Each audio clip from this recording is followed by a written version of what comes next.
Well, congratulations. You finally made it here to the point in Faceless Content Mastery where I'm going to have you start posting. And this is a pivotal moment because we're essentially adding up all of the individual skill sets I've taught you so far to accomplish one big goal. And what we're going to be first accomplishing here inside of this lesson is building out our testing campaign.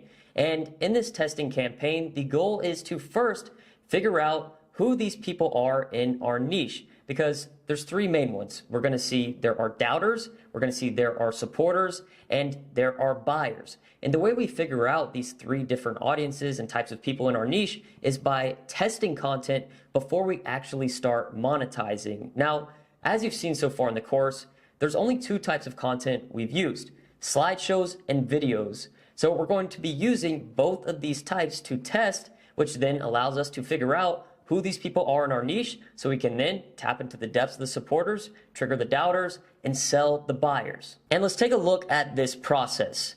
We first have to ask ourselves these three questions. Who are the supporters of our page? Who are the doubters of our page? And who are the buyers of our page? In this example, I'm using something we've talked about throughout this course, top tier men as the example, a niche for high value men.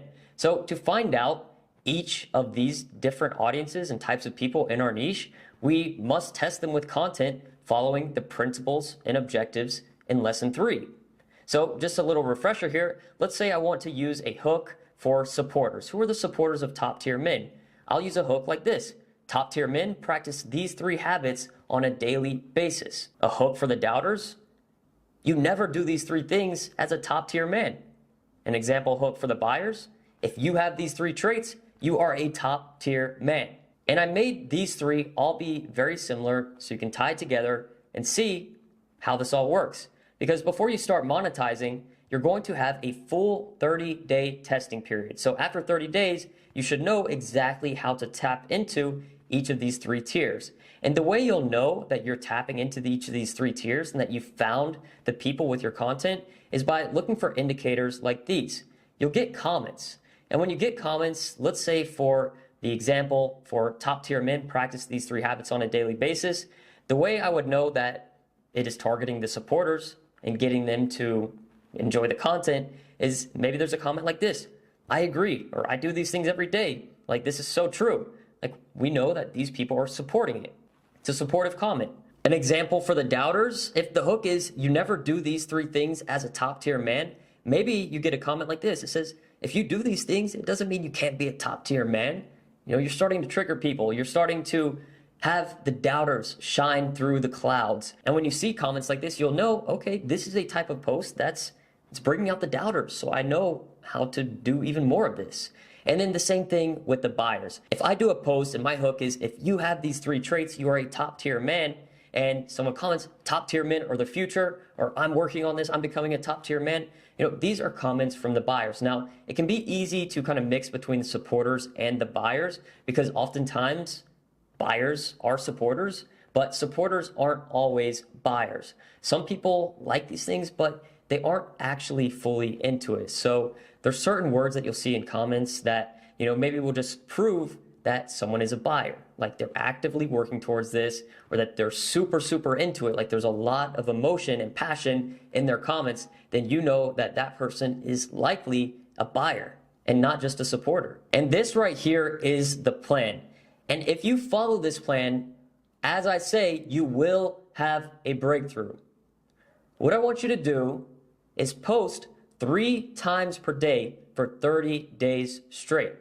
So every day you'll be making a post that taps into each of the 3 categories above. And you'll be doing 2 new slideshows per day and 1 new video per day. And if you do this, as I say, after these 30 days, you will have an audience and be ready to monetize. And I promise you, this is worth it. Some of the most fun memories in my life are before I started any type of big business. I was just growing theme pages on Instagram as a kid for fun. And the reason why it was so fun is because you get to see directly in real time the outcome of something you created and published to the world. Is it going to work? Is it not? You get to see that outcome, and that part is very fun. And if you think 30 days is too long, you're honestly in for a rude awakening, because success is not built overnight. it takes time. And what we're doing here is building an audience to be able to monetize and sell. That's the entire purpose. You want to learn how to create anonymous, faceless content so that you can then sell. But this isn't ads. You aren't spending money to just put people's eyes onto your stuff and hope that they buy. We're following a strategy that doesn't cost more than your time to start building an audience that we can then monetize. And just think about it. I want you to be just completely blunt with yourself right now. What have you done over the last 30 days? If you're here right now, your objective is probably you want to, build a faceless page and start monetizing it with digital products. Maybe you've wanted to do this for more than 30 days and you just haven't taken action yet. So think about over the last 30 days. What have you done for this goal and where has that gotten you? Probably not where you want to be. So the truth is that most people waste more time than they realize. And then they say that, oh, that's a long time, Tanner, 30 days, when it comes to doing something beneficial for their life. So don't be that guy. If you really want to do this and do it right, you follow this plan and you will get a breakthrough. And the harsh reality, I know most people seeing this right now probably aren't going to follow through with that plan. They're going to make some type of excuse or something happened or whatever, and they don't do it. And all I got to say is if that's you, don't come to me and ask me why you didn't have a breakthrough in the 30 days. You do as I say, and it will happen. And to make this process even better for you, I got some good news.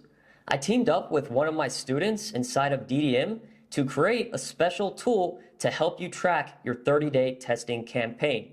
So basically what happened is when I first had this idea of the testing campaign for you, I knew that I wanted to create some type of tracker for you to be able to organize your post and tell you which hooks perform the best, which posts got the most views, that kind of thing. And I ended up trying to make a version of this myself on Google Sheets and quickly realized I am not that guy. So I hit up my student Jay, who creates and sells high-level Notion templates, and he has graciously built something special for us. So for the next few minutes, I'm going to show you how to set up and properly use this testing campaign tracker. So here is how the 30-day testing campaign tracker works. It's actually pretty simple, and you're going to see how it comes together. But the first thing you need to do is just go to the link in the description of this lesson. You're going to see a Notion link, and when you click it, it'll open up something in your browser that looks just like this. And then what you want to do is go to the top right to the little duplicate button and click that. Now, if you already have Notion, it'll duplicate this into your own Notion workspace. If you don't have a Notion account, it'll have you make one, and it's completely for free. So go ahead and duplicate this into your workspace. Now, once you've duplicated this awesome tracker that Jay made for us, you're going to be able to now actually use it. So let me show you how this works. The entire purpose is to track your post. So let's say I'm starting, today's my day one, and I'm making my post one.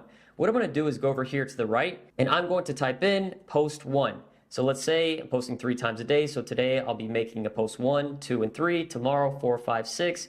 And by the end of the 30 days, you should have 90 posts in here. And now that I've put the name of the post, I can change the status. And you can see in here, the statuses go from draft to planning, filming, editing, and then published. If you just have an idea for something, you'll probably just mark this as planning. But when you actually publish your post, finally, you want to make this published. So let's say I just published my post 1.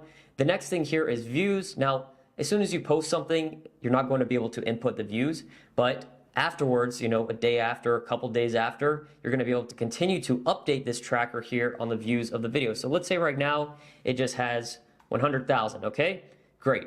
The next part you want to put is the hook. So the hook you're going to be putting as the first part of your video.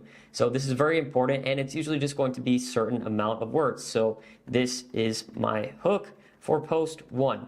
But you would actually put your hook here. The next thing here is audience, so you can choose supporters, doubters, or buyers. The type is going to be video or slideshow. Let's say this is a slideshow. And in the category, is it entertainment, value, or politics?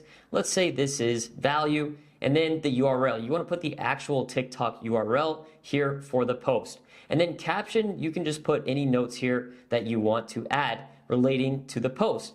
Now, when I go outside of here now, you're going to see that I will have my post and all the information. But of course, the views will be empty because you're just posting it. And let me go ahead and add another one here real quick just to show you something that's pretty cool about this. Let me mark this as planning. I'm going to make the views just 100. The hook is going to be hooky or cookie. I'll take cookie. Audience type, this is for supporters. The type, it's a video, category, entertainment, URL, etc. And now I can close this out, and now I have 2 different posts. And here's where it gets cool. The more posts you make, of course, the longer this is going to be, the more stuff you're going to have. But now you're actually going to be able to use this as filters and see what's working and what's not.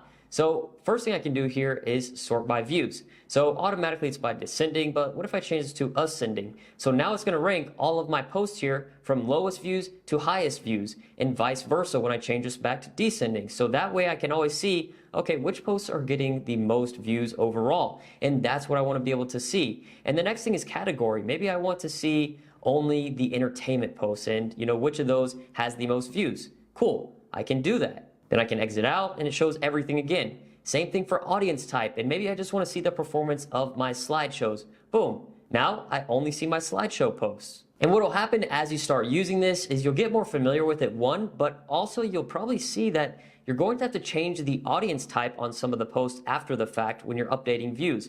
Because sometimes you may make a value post or an entertainment post and think that it's for buyers, but it turns out that the comments start showing up and it's like, oh, this is actually doubters. People are kind of triggered by this post. And that's a good learning lesson for you because you can update it here, but also now you know that as a learning lesson that type of post you made was not for buyers. It was instead for the doubters. And once you come back to the tracker after you've made, let's say 30 posts, now you can come over here and sort it by the doubters and then rank it by views and see exactly what hooks are working, which has the most views, and it's just an overall badass tool. So I want to give a quick shout out here to Jay Luciano for putting this together here for us. And all I ask is if you really do like this thing and it helps you a lot, just go give Jay a follow on Instagram. Maybe shoot him a message if it really helps you because he did this for us here. And I know it's going to change the game for those of you that take it seriously. Now, after you've set up your testing campaign tracker, what I want you to do is start preparing your first post for tomorrow so that tomorrow will be day 1. Don't put this off. If you really want this, you're going to start now. So prepare your posts, even if it's 8 a.m. right now. Don't make today your day 1. What I want you to do is make your first post and draft them for tomorrow so that tomorrow can be day 1. And then after day 1, you've made your 3 posts, then what I want you to do is go to the next lesson, number 8, for information on how to grow even faster during this 30-day period. You can get yourself to an amazing point, ready to monetize and start selling digital products. See you soon. Peace.